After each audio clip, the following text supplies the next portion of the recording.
ಕರ್ನಾಟಕದಲ್ಲಿ ಸನಾತನ ಬೋರ್ಡ್ ಸಿದ್ಧವಾಗ್ತಾ ಇದೆ. ಸ್ವತಃ ಸಿದ್ದರಾಮಯ್ಯನವರೇ ಹಿಂದೂ ದೇಗುಲಗಳ ಆಸ್ತಿ ರಕ್ಷಣೆಗೆ ಮುಂದಾಗಿದ್ದಾರೆ. ಅಚ್ಚರಿಯಾದರೂ ಇಂಥದ್ದೊಂದು ಸಿಹಿ ಸುದ್ದಿಯನ್ನು ಸಿದ್ದರಾಮಯ್ಯ ಕೊಟ್ಟಿದ್ದಾರೆ. ಇಲ್ಲಿ ತನಕ ಸಿದ್ದರಾಮುಲ್ಲಾ ಖಾನ್ ಅಂತೇಳಿ ಟೀಕೆ ಆಗ್ತಾ ಇತ್ತು. ಈಗ ಈ ನಿರ್ಧಾರ ಯಾವ ರೀತಿ ರಾಜಕೀಯ ಮಜಲುಗಳನ್ನು ಪಡೆದುಕೊಳ್ಳಲಿದೆ ಕಾದು ನೋಡಬೇಕಾಗಿದೆ. ಸ್ಟೋರಿ ನೋಡಿ. ಏಕಾಏಕಿ ಸಿದ್ದು ಸರ್ಕಾರಕ್ಕೆ ಹಿಂದೂಗಳ ಮೇಲೆ ಪ್ರೀತಿ. ವಕ್ಫ್ ಬೆನ್ನಲ್ಲೇ ದೇಗುಲಗಳ ಆಸ್ತಿ ರಕ್ಷಣೆಗೆ ನಿರ್ಧಾರ. ಸಿದ್ದರಾಮಯ್ಯ ವಿರುದ್ಧ ಬಿಜೆಪಿ ನಾಯಕರು ಆಗಾಗ ಟೀಕೆ ಮಾಡುತ್ತಾರೆ, ಮುಸ್ಲಿಮರ ಪರ ನಿಲ್ತಾರೆ. ಅವರು ಸಿದ್ದರಾಮಯ್ಯ ಅಲ್ಲ ಸಿದ್ದರಾಮುಲ್ಲಾ ಖಾನ್ ಅಂತ ಆರೋಪ ಮಾಡ್ತಾರೆ. ಕೆಲವೊಮ್ಮೆ ಸಿದ್ದು ಕೂಡ ಮುಸ್ಲಿಮರ ಪರ ತುಸು ಹೆಚ್ಚೇ ಕೆಲಸ ಮಾಡ್ತಾರೆ. ಆದ್ರೆ ಇದೀಗ ಸಿದ್ದರಾಮಯ್ಯ ಸರ್ಕಾರಕ್ಕೆ ಏಕಾಏಕಿ ಹಿಂದೂಗಳ ಮೇಲೆ ಪ್ರೀತಿ ಮೂಡಿದೆ.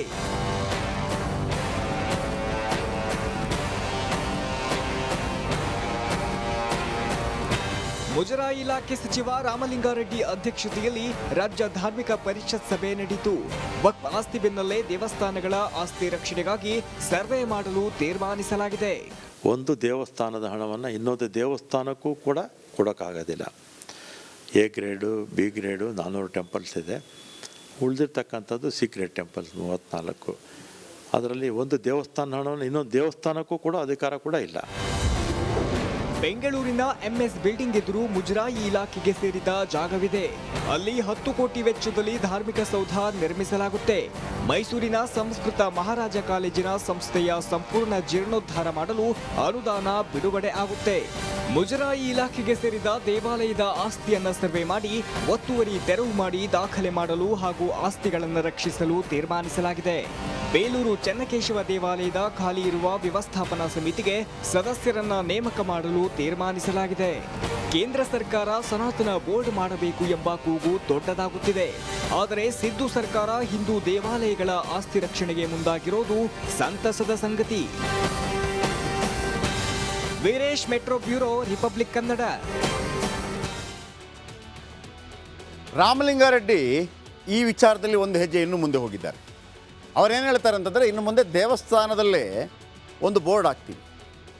ಒಂದು ಪಾರ್ಕಲ್ಲಿ ಬೋರ್ಡ್ ಇರುತ್ತೆ ಗೊತ್ತಾ, ಇಲ್ಲಿ MLA ಎಷ್ಟು ಖರ್ಚು ಏನು ಅಂತೇಳಿ. ದೇವಸ್ಥಾನದ ಮುಂದೆನೇ ಬೋರ್ಡ್ ಹಾಕ್ತೀವಿ. ಎಷ್ಟು ಸಂಗ್ರಹವಾಗಿದೆ ಹುಂಡಿಯಿಂದ ದುಡ್ಡು, ಯಾವ್ಯಾವುದಕ್ಕೆಲ್ಲ ಬಳಕೆ ಮಾಡಿದ್ದೀವಿ ಅದೇ ದೇವಸ್ಥಾನಕ್ಕೆ. ಪರ್ಸೆಂಟೇಜ್ ಕೆಲವು ಹೋಗೋದಿರುತ್ತೆ, 20%, 25%, ಅದರ ಹೊರತಾಗಿ ಅಂತ ಮತ್ತೊಂದು ದೇವಸ್ಥಾನಕ್ಕೂ ಕೊಡೋಲ್ಲ ಅನ್ನುವಂಥ ರೀತಿಯಲ್ಲಿ ಏನೋ ಮಾತಾಡ್ತಿದ್ದಾರೆ. ಈಗ ಸನಾತನ ಬೋರ್ಡ್ ಆಗಬೇಕು ಅಂತೇಳಿ ಪವರ್ ಸ್ಟಾರ್ ಯಾರು ಪವನ್ ಕಲ್ಯಾಣ್ ಆಂಧ್ರ ಪ್ರದೇಶದ ಉಪಮುಖ್ಯಮಂತ್ರಿ ಹೇಳಿದ್ರಲ್ಲ, ನರೇಂದ್ರ ಮೋದಿಯವರ ಮೇಲೆ ಕೂಡ ಒತ್ತಡ ಇತ್ತಲ್ಲ, ಅದೇ ಕೆಲಸವನ್ನು ಈಗ ಸಿದ್ದರಾಮಯ್ಯನವರು ಮಾಡ್ತಾ ಇದ್ದಾರೆ. ಅಂದರೆ ಹಿಂದೂ ದೇವಸ್ಥಾನಗಳಿಗೆ ಸೇರಿದಂಥ ಜಾಗಗಳು ಎಲ್ಲೆಲ್ಲಿ ಅತಿಕ್ರಮಣವಾಗಿದೆ ಅದನ್ನೆಲ್ಲ ವಾಪಸ್ ತಗೊಂಡ್ಬಂದು ಆ ದೇವಸ್ಥಾನಗಳಿಗೆ ಕೊಡುವಂಥದ್ದು ಅಂತ ಹೇಳಿ. ಆದರೆ ಈಗಲೂ ನಮ್ಮ ಒಂದು ವಾದ ಇದೆ, ಹಾಗಂತ ಒಂದು ವೇಳೆ ಅತಿಕ್ರಮಣವಾಗಿದ್ದರೆ ಈಗಲೂ ನಾವು ಈ ಸ್ಟ್ಯಾಂಡಿಗೆ ಬದ್ಧ.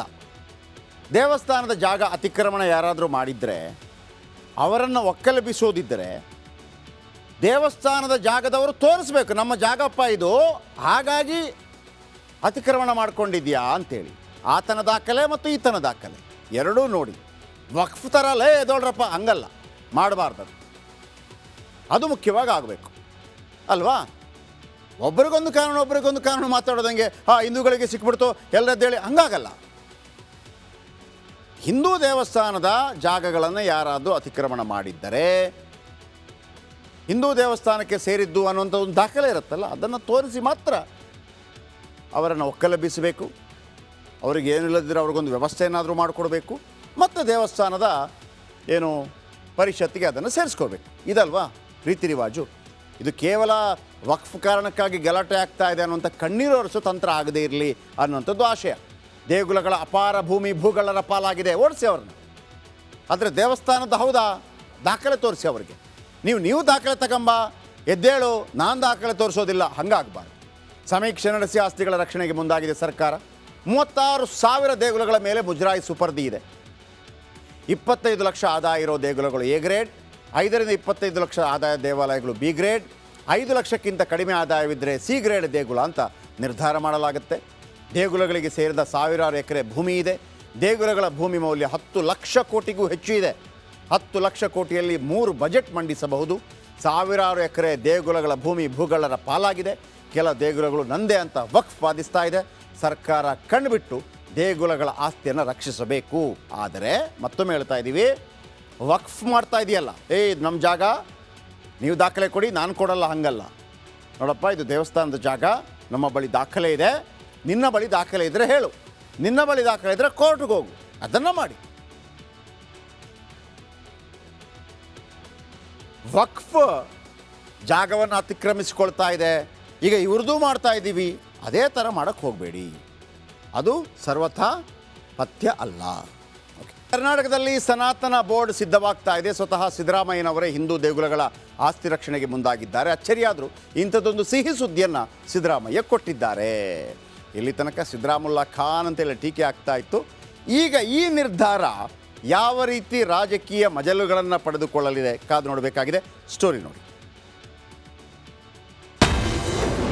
ಏಕಾಏಕಿ ಸಿದ್ದು ಸರ್ಕಾರಕ್ಕೆ ಹಿಂದೂಗಳ ಮೇಲೆ ಪ್ರೀತಿ. ವಕ್ಫ್ ಬೆನ್ನಲ್ಲೇ ದೇಗುಲಗಳ ಆಸ್ತಿ ರಕ್ಷಣೆಗೆ ನಿರ್ಧಾರ. ಸಿದ್ದರಾಮಯ್ಯ ವಿರುದ್ಧ ಬಿಜೆಪಿ ನಾಯಕರು ಆಗಾಗ ಟೀಕೆ ಮಾಡುತ್ತಾರೆ, ಮುಸ್ಲಿಮರ ಪರ ನಿಲ್ತಾರೆ. ಅವರು ಸಿದ್ದರಾಮಯ್ಯ ಅಲ್ಲ, ಸಿದ್ದರಾಮುಲ್ಲಾ ಖಾನ್ ಅಂತ ಆರೋಪ ಮಾಡ್ತಾರೆ.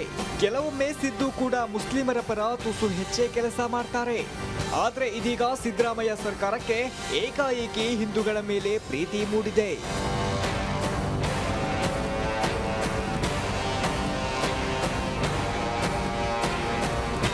ಮುಜರಾಯಿ ಇಲಾಖೆ ಸಚಿವ ರಾಮಲಿಂಗಾರೆಡ್ಡಿ ಅಧ್ಯಕ್ಷತೆಯಲ್ಲಿ ರಾಜ್ಯ ಧಾರ್ಮಿಕ ಪರಿಷತ್ ಸಭೆ ನಡೆಯಿತು.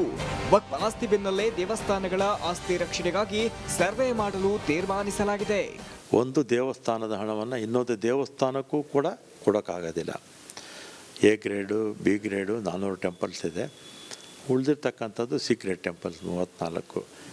ಅದರಲ್ಲಿ ಒಂದು ದೇವಸ್ಥಾನ ಹಣವನ್ನು ಇನ್ನೊಂದು ದೇವಸ್ಥಾನಕ್ಕೂ ಕೂಡ ಅಧಿಕಾರ ಕೂಡ ಇಲ್ಲ. ಬೆಂಗಳೂರಿನ ಎಂಎಸ್ ಬಿಲ್ಡಿಂಗ್ ಎದುರು ಮುಜರಾಯಿ ಇಲಾಖೆಗೆ ಸೇರಿದ ಜಾಗವಿದೆ. ಅಲ್ಲಿ 10 ಕೋಟಿ ವೆಚ್ಚದಲ್ಲಿ ಧಾರ್ಮಿಕ ಸೌಧ ನಿರ್ಮಿಸಲಾಗುತ್ತೆ. ಮೈಸೂರಿನ ಸಂಸ್ಕೃತ ಮಹಾರಾಜ ಕಾಲೇಜಿನ ಸಂಸ್ಥೆಯ ಸಂಪೂರ್ಣ ಜೀರ್ಣೋದ್ಧಾರ ಮಾಡಲು ಅನುದಾನ ಬಿಡುಗಡೆ ಆಗುತ್ತೆ. ಮುಜರಾಯಿ ಇಲಾಖೆಗೆ ಸೇರಿದ ದೇವಾಲಯದ ಆಸ್ತಿಯನ್ನ ಸರ್ವೆ ಮಾಡಿ ಒತ್ತುವರಿ ತೆರವು ಮಾಡಿ ದಾಖಲೆ ಮಾಡಲು ಹಾಗೂ ಆಸ್ತಿಗಳನ್ನು ರಕ್ಷಿಸಲು ತೀರ್ಮಾನಿಸಲಾಗಿದೆ. ಬೇಲೂರು ಚೆನ್ನಕೇಶವ ದೇವಾಲಯದ ಖಾಲಿ ಇರುವ ವ್ಯವಸ್ಥಾಪನಾ ಸಮಿತಿಗೆ ಸದಸ್ಯರನ್ನ ನೇಮಕ ಮಾಡಲು ತೀರ್ಮಾನಿಸಲಾಗಿದೆ. ಕೇಂದ್ರ ಸರ್ಕಾರ ಸನಾತನ ಬೋರ್ಡ್ ಮಾಡಬೇಕು ಎಂಬ ಕೂಗು ದೊಡ್ಡದಾಗುತ್ತಿದೆ. ಆದರೆ ಸಿದ್ದು ಸರ್ಕಾರ ಹಿಂದೂ ದೇವಾಲಯಗಳ ಆಸ್ತಿ ರಕ್ಷಣೆಗೆ ಮುಂದಾಗಿರೋದು ಸಂತಸದ ಸಂಗತಿ. Veeresh, metro bureau, republic Kannada. Ramalinga Reddy ಈ ವಿಚಾರದಲ್ಲಿ ಒಂದು ಹೆಜ್ಜೆ ಇನ್ನೂ ಮುಂದೆ ಹೋಗಿದ್ದಾರೆ. ಅವರೇನು ಹೇಳ್ತಾರೆ ಅಂತಂದರೆ, ಇನ್ನು ಮುಂದೆ ದೇವಸ್ಥಾನದಲ್ಲೇ ಒಂದು ಬೋರ್ಡ್ ಹಾಕ್ತೀವಿ. ಒಂದು ಪಾರ್ಕಲ್ಲಿ ಬೋರ್ಡ್ ಇರುತ್ತೆ ಗೊತ್ತಾ, ಇಲ್ಲಿ MLA ಎಷ್ಟು ಖರ್ಚು ಏನು ಅಂತೇಳಿ. ದೇವಸ್ಥಾನದ ಮುಂದೆನೇ ಬೋರ್ಡ್ ಹಾಕ್ತೀವಿ. ಎಷ್ಟು ಸಂಗ್ರಹವಾಗಿದೆ ಹುಂಡಿಯಿಂದ ದುಡ್ಡು, ಯಾವ್ಯಾವುದಕ್ಕೆಲ್ಲ ಬಳಕೆ ಮಾಡಿದ್ದೀವಿ ಅದೇ ದೇವಸ್ಥಾನಕ್ಕೆ. ಪರ್ಸೆಂಟೇಜ್ ಕೆಲವು ಹೋಗೋದಿರುತ್ತೆ, 20%, 25%, ಅದರ ಹೊರತಾಗಿ ಅಂತ ಮತ್ತೊಂದು ದೇವಸ್ಥಾನಕ್ಕೂ ಕೊಡೋಲ್ಲ ಅನ್ನುವಂಥ ರೀತಿಯಲ್ಲಿ ಏನೋ ಮಾತಾಡ್ತಿದ್ದಾರೆ. ಈಗ ಸನಾತನ ಬೋರ್ಡ್ ಆಗಬೇಕು ಅಂತೇಳಿ ಪವರ್ ಸ್ಟಾರ್ ಯಾರು ಪವನ್ ಕಲ್ಯಾಣ್ ಆಂಧ್ರ ಪ್ರದೇಶದ ಉಪಮುಖ್ಯಮಂತ್ರಿ ಹೇಳಿದ್ರಲ್ಲ, ನರೇಂದ್ರ ಮೋದಿಯವರ ಮೇಲೆ ಕೂಡ ಒತ್ತಡ ಇತ್ತಲ್ಲ, ಅದೇ ಕೆಲಸವನ್ನು ಈಗ ಸಿದ್ದರಾಮಯ್ಯನವರು ಮಾಡ್ತಾ ಇದ್ದಾರೆ. ಅಂದರೆ ಹಿಂದೂ ದೇವಸ್ಥಾನಗಳಿಗೆ ಸೇರಿದಂಥ ಜಾಗಗಳು ಎಲ್ಲೆಲ್ಲಿ ಅತಿಕ್ರಮಣವಾಗಿದೆ ಅದನ್ನೆಲ್ಲ ವಾಪಸ್ ತಗೊಂಡ್ಬಂದು ಆ ದೇವಸ್ಥಾನಗಳಿಗೆ ಕೊಡುವಂಥದ್ದು ಅಂತ ಹೇಳಿ. ಆದರೆ ಈಗಲೂ ನಮ್ಮ ಒಂದು ವಾದ ಇದೆ, ಹಾಗಂತ ಒಂದು ವೇಳೆ ಅತಿಕ್ರಮಣವಾಗಿದ್ದರೆ ಈಗಲೂ ನಾವು ಈ ಸ್ಟ್ಯಾಂಡಿಗೆ ಬದ್ಧ. ದೇವಸ್ಥಾನದ ಜಾಗ ಅತಿಕ್ರಮಣ ಯಾರಾದರೂ ಮಾಡಿದರೆ ಅವರನ್ನು ಒಕ್ಕಲೆಬ್ಬಿಸೋದಿದ್ದರೆ ದೇವಸ್ಥಾನದ ಜಾಗದವರು ತೋರಿಸ್ಬೇಕು, ನಮ್ಮ ಜಾಗಪ್ಪ ಇದು, ಹಾಗಾಗಿ ಅತಿಕ್ರಮಣ ಮಾಡ್ಕೊಂಡಿದ್ಯಾ ಅಂತೇಳಿ. ಆತನ ದಾಖಲೆ ಮತ್ತು ಈತನ ದಾಖಲೆ ಎರಡೂ ನೋಡಿ. ವಕ್ಫ್ ಥರ ಎದೋಳ್ರಪ್ಪ ಹಂಗಲ್ಲ, ಮಾಡಬಾರ್ದು. ಅದು ಮುಖ್ಯವಾಗಿ ಆಗಬೇಕು ಅಲ್ವಾ? ಒಬ್ರಿಗೊಂದು ಕಾನೂನು ಮಾತಾಡೋದಂಗೆ ಹಿಂದೂಗಳಿಗೆ ಸಿಕ್ಬಿಡ್ತು ಎಲ್ಲರದ್ದೇಳಿ ಹಂಗಾಗಲ್ಲ.